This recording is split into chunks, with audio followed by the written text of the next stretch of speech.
তো ফ্রেন্ডস, পুজোর পর আমরা লক্ষ্মী পুজো করেছিলাম বাড়িতে।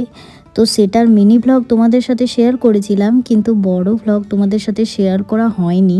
তো আজকে কি বলো তো, ফোনটা দেখতে দেখতে দেখলাম যে এই ভিডিওগুলো রয়েই গেছে, শ্যুট করা হয়েছিল। তো তাই ভাবলাম আজকে এডিট করে আপলোড করে দিই।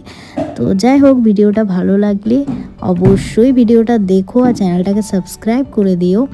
আর দেখো আমি কিভাবে পুজোটা করেছিলাম সেদিন।